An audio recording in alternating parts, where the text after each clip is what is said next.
Okay, well, here's 1973 Dodge Charger bumper frames, and I'm gonna slot these so I can move them back on a 73 Dodge Charger, and I'll show you what I've done so far. So this is the outer bumper brackets, and I just scribed it, and then I did a center punch, and I'm going from this edge out is 800 thou, so 400 thou roughly, and then this is a 5/8 slot, so half of 5/8, on both of these.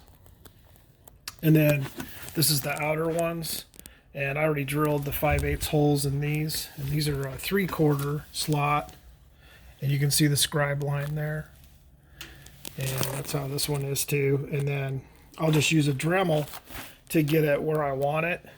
And I got my trusty little drill press here. You don't have to get this elaborate. I'm a machinist, so this is how I do things. You can use a hand drill. You don't have to get too scientific about it.